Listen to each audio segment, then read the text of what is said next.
We are going to have an exceptional Foreign Affairs Council. I think that never before we have had a council with so many so important guests in these dramatic circumstances. We managed to invite, and they are coming today, first the Israeli Foreign Minister, the new one. Second, the representative of the Arab and Muslim countries diplomatic initiative, the ministers of Saudi Arabia, Egypt, Jordan, and the Secretary General of the Arab League, and after, in a separate session, the Foreign Affairs Minister of Palestine. So we are going to have here today all actors, the countries engaged, the countries which are directly affected by the situation in Gaza. I've been talking with the new United Nations Coordinator for Humanitarian Support, Sigrid, who explained me yesterday at the phone, and she will come also to the Council to debrief the ministers. The humanitarian situation could not be worse.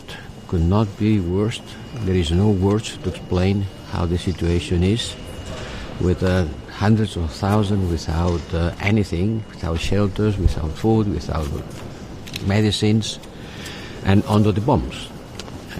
And every day there is a high toll of civilian people being killed. Many ministers have said that there are too many. Well, the question is, how many is too many? Too many, what does it mean too many? Well, too many is 25,000 people. For how long this is going to continue? And this is the thing that ministers will discuss today. So it's a very important meeting. I am happy to have managed to invite them and to make them to come. And after, we will have a discussion among us, among the ministers, and I will present, I already presented, a comprehensive approach. A comprehensive approach to what? I think that we have to stop talking about the peace process, and start talking more concretely about the two-state solution process. Because peace, it could be many different pieces. What kind of a peace you're talking about? So let's talk about what we want to do. And we want to do is to build a two-state solution. So let's talk about it. The way of naming, it's important. So from now on, I will not talk about the peace process, but about the two-state solution process. If we are serious about that, we have to study the underlying causes that prevent this solution of being implemented. And certainly Hamas is one of them, an important one. But there are others. And this comprehensive approach has to be studied and discussed. I know it's difficult, 27 have different approaches, but we have to work together with the Arab world.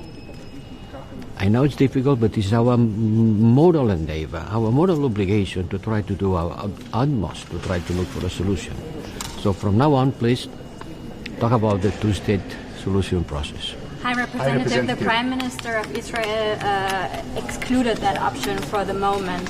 You're going to meet with the Israeli Foreign Minister today, so how are you going to mention this? Because his government has a different stand than what you just told us. I know they have a different stance.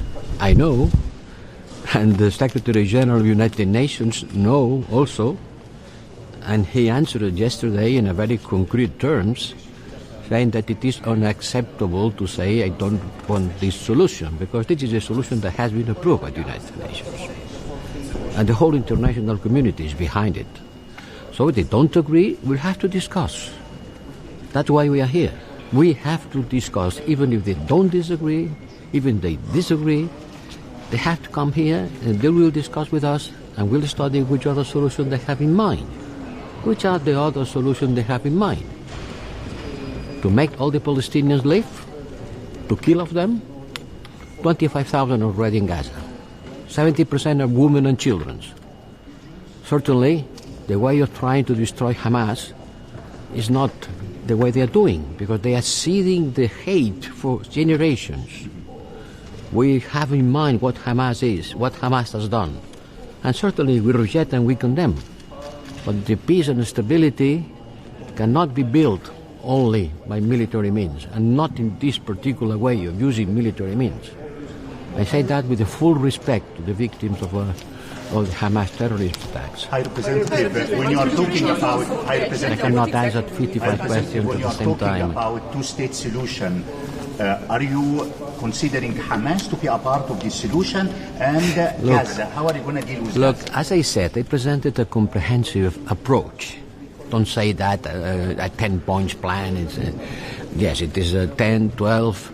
It's a way of presenting things. It's a complex thing, and it cannot be solved overnight.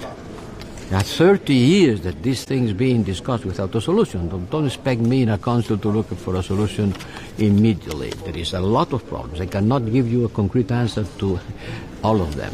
So let us work. Representative, how would you seek to persuade Israel? What will you discuss on Ukraine, as Ukraine is also on the agenda? Ukraine is also on the agenda. I understand that Ukraine is also on the agenda. The first item in the agenda. The fact that we are engaged on looking for a solution in the Middle East doesn't mean that we are not continuing supporting Ukraine. The first one intervening will be the Foreign Affairs Minister of Ukraine, and we will discuss with the ministers our continued support to Ukraine. And the Gimich meeting will be a specific meeting of the defense ministers to discuss about it, boost our support. Don't worry. The Ukrainians have not to worry. European support continues as stronger as ever, and it will continue. On humanitarian aid, how can you persuade Israel to accept your ideas or to take them seriously? What arguments do you use to convince them?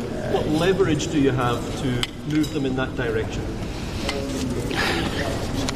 We are not still there. Let us work.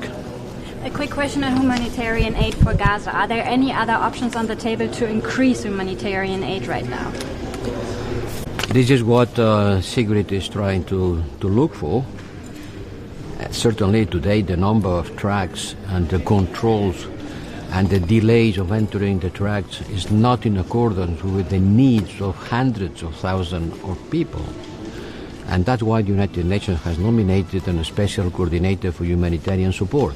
She is working, and she told me yesterday that there are some issues, some possibilities, opening harbors, opening cross borders.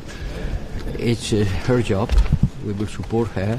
But certainly today the situation doesn't allow to make these people survive. In general, for the European Union. Will you talk today about the recent Iranian ballistic attack in the Kurdish region of Iran after some civilians? Will you discuss that with the foreign minister of Israel? Do they have any kind of forces there? Because Iran claimed that there is Mossad headquarters over there. No, I don't understand. Will you address the recent ballistic airstrike in the Kurdish region of Iran? Because Iran say that there is a Mossad headquarters there. We will discuss about everything that affects the situation in the Middle East. Certainly we will discuss about everything. I'm sorry, I have the Egyptian minister waiting for me. Sorry, excuse me. The Egyptian minister. Thank you.